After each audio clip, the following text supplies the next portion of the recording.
Inusisa ng Senado kung paano nakatakas ang inmate na si Michael Catarroa.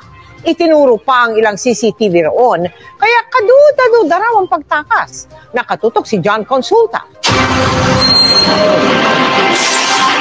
Hindi may panglalo ng Senado ang pagtakas ni Michael Catarroa sa bilibid. Kabilang ang paggapang at pagkapit pa niya sa ilalim ng truck para makalabas sa maximum security compound. Huwag mo akong mulahin dahil kakampi mo ako. Magkaamoy tayo, pare. Ang labo nun. Malalaglag ka dun. Tandaan mo nun, Bosa, ha? Huwag mo akong Ayon kay Catarroa, isang linggo niya pinag-aralan kung paano tatakas. Bilang dating basurero, kabisado raw ni Catarroa ang katawan ng garbage truck. Tumulong daw muna siya sa paghahakot ng basura at nang makahanap ng tiyempo sa pagdaan ng isang sasakyan. Ginamit niya itong cover para tuloy makapasok sa ilalim ng truck sa loob lang ng 12 segundo. Ilang minuto ka pa bago nagubad? Nalalaki po lang doon nakalabas. Nasa highway na, sa expressway. Yan ako kamay, labas na po ng maximum. Labas na ng maximum, nagubad ka, lumipat ka ron. Opo. Nakita ka sa salamin. Kabilang sa pinagdududahan ay kung paanong hindi na-detect ng mga bantay sa gate ng Bucor ang pagtago sa ilalim ng truck ni Catarroa, gayong kita ang orange niyang damit sa isinagawang reenactment kanina. Pinulapangang may CCTV na nakapwesto sa pinaradahan ng truck na dapat nakakita sa mismong pagtakas. Hindi ko naiban siguro yun pag gano'n. Ang sinabi. Pinatakas to. Pinatakas talaga to. Malamang yan, mga bossing, malamang yan. Sige, tumakas ka na. Ngayon din. Ito na yung istorya, basta tumakas ka na. Kasi malamang nakita na nila yan dyan sa loob, matagal na. Nakita na nila yan, tapos pinatakas na lang nila. Takas ka kasi mainit na tayo ngayon. Ikaw ang gagawin nating fall guy. Total, nakakulong ka naman na eh. Dito ka rin naman ikukulong. Kaya, ayan na. Kasi posible naman talaga. Walang makakita. Walang bantay. May CCTV.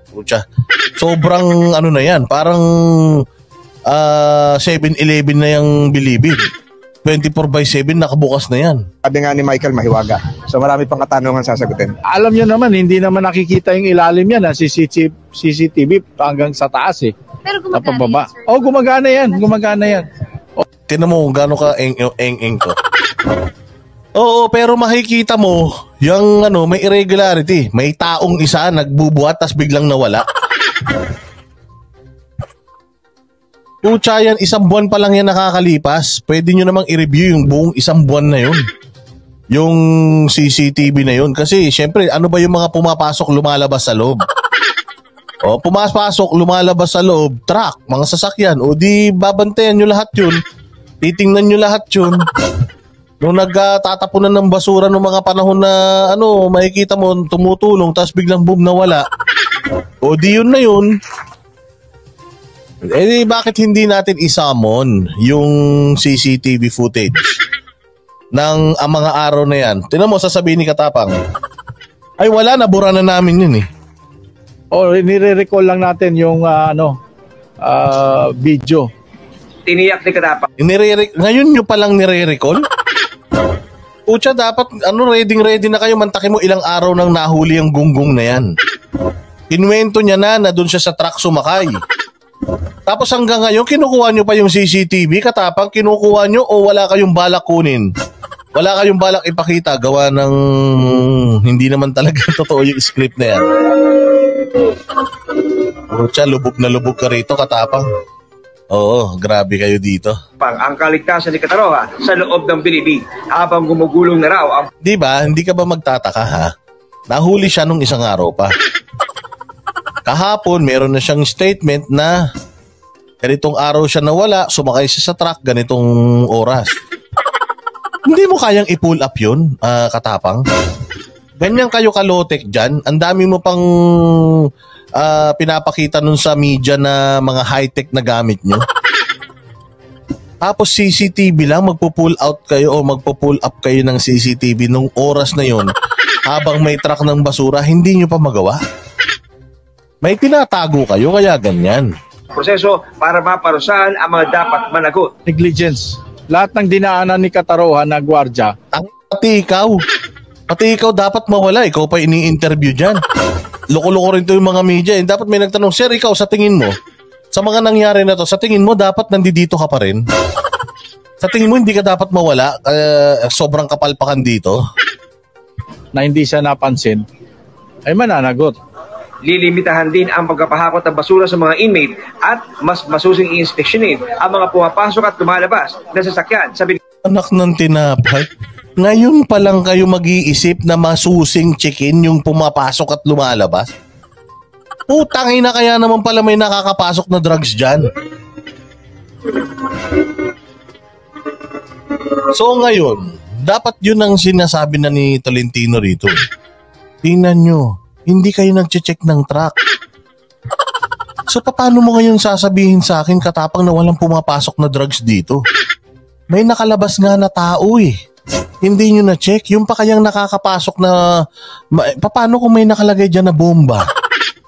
O may nakalagay dyan na kilo-kilo na shabu? O kaya mga Armalite mayroon dyan sa ilalim? Hindi nyo chine-check. Kaya naman pala ang gulo-gulo dito. Alam nyo, sa totoo lang, dapat ito palang mga instances, circumstances na to. Dapat ginugulpi na nila si Katapang. Hindi ko maintindihan itong mga senador natin. Hindi ko talaga mag-gets yung mga senador natin. Bakit ganito sila kabait kay Katapang? Kasi kung ako yun talaga eh. Di ba Katapang, So, ibig sabihin, nakalabas siya, hindi siya nakita. Walang nag-check ng salamin na ganyan. So, ang sinasabi mo ngayon is, simula ngayon, hihigpitan na namin. So, gago ka talaga. Ibig sabihin, yung mga nakaraang shabu na mga nakikita namin nandito sa loob, mga baril, totoo yun. Bakit? Kasi nakakapagpasok, labas dito yung mga truck na yan, hindi nyo chinecheck. Anong klaseng kulungan yan? Pucha, mas matindi pa sa airport. Sa airport, kulang na lang, pati kulangot mo, i-x-ray nila. Tapos dito, preso, kulungan. Pwedeng may makatakas, hindi nyo chinecheck. Wala nang pag-asa to si Katapang. Tanggalin nyo na yan dyan, mokong na yan. Kailangan mismo yung mga gwardiya sisilip na rin, pupunta sa ilalim. Kala ko ba ikaw lahat? Kala ko ba ikaw lahat? Sabi mo nun, ikaw ang ikaw ang magkakapkap pati dun sa mga bisita kamo. Ba't ngayon, may gwardiya na? Medyo naisahan tayo doon. Walang sumilip sa ilalim. Anong medyo naisahan? Katapang, tanga ka ba? Ano sinasabi mong medyo naisahan? Naisahan kayo? Anong medyo naisahan?